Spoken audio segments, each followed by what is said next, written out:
Hi, it's me again, the crazy guy. We're going to talk this time about the decade of really cheap, cheesy cartoons, and they were called the 1980s. There was cartoons out in the 80s, and they were like G.I. Joe and Transformers. They were good cartoons, but they were cheaply made, yeah. But then there was other cartoons. There was that cartoon called He-Man, and there was a cartoon called She-Ra. They're made by He-Man and She-Ra, his brother and sister.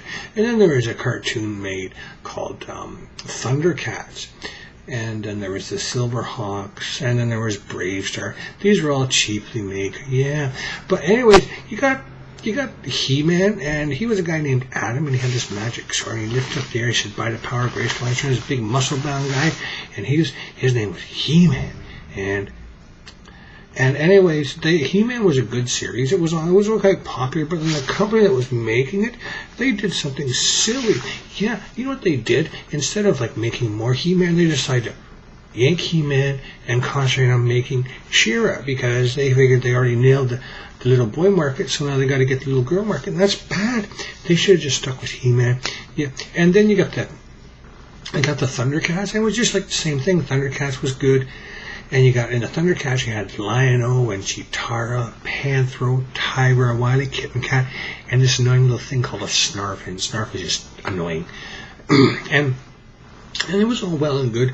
And then the show, there's this term called jumping the shark. That means when the series reaches its biggest popularity, the shark jumps, or they jump the shark. You don't, and they did that with Thundercats, because they decided to introduce more putty cats, and there was Bengali and Pumaira and someone else, but I just can't remember. But anyways, it was just silly what they did, because it was just bad, and it's like it was just really cheap, and then you did the same thing with Thundercats. They decided to pull Thundercats and make Silverhawks, and Silverhawks didn't even last a TV season.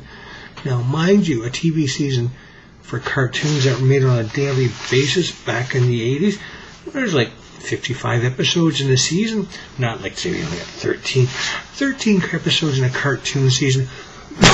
That's not very good. That's not good. That's not good at all. It's bad. Papa Smurf. That's not very good at all. I mean, you just can't get it. I mean, I just don't understand why they would do something like that. And yeah, I mean, and G.I. Joe, it lasted, and it just sort of, the toy sales went, so they pulled that. And same with the Transformers, the toy sales, and speaking of Transformers, they've made 3 big movies for Transformers. They screwed it up. I mean, you got Peter Cullen, who did the voice for Optimus Prime and a whole bunch of other Autobots. They got him to do the voice for Optimus in the cartoon, but in the movie, which is good. But then they got Megatron, who was a bad leader. He was the leader of the bad robots called the Decepticons. He was a voice actor named Frank Welker. And Frank Welker did some voices in the Transformers live action movies, but they didn't get him to do Megatron, and his voice was Megatron. But they said, no, it wouldn't be a good voice, it would be too cartoony. So if he's good enough to make voices for other robots, why couldn't he make voices for the other Decepticons? I mean, you got Frank Welker and you got Optimus Prime. They made a lot of cartoons together. They did the Dungeons and Dragons cartoon. They did some Brave Star together. They even did some Super Friends together. Yeah. And Super Friends are people like Batman and Robin and Aquaman. Aquaman just swims in water and talks to fishes. He's not very good. No, he's very bad. And then you got Wendy, Marvin, and Wonder Dog. Really silly guys. Yeah. Basically, yeah. It was bad. But then you got the big guy, the super guy, the Superman. He flies and he does stuff like that. Yeah. But I don't understand why they would not get Frank Welker to do Megatron. I mean, that's just silly. I mean, Peter Cullen and Megatron, they're like a team. If they're in one cartoon, they got to be in the other. I just don't understand. I don't know. I just don't understand. Maybe Papa Smurf knows. I don't know. Okay, I gotta go now because I think it's time for my bedtime. Yeah. Okay, I gotta go. Okay.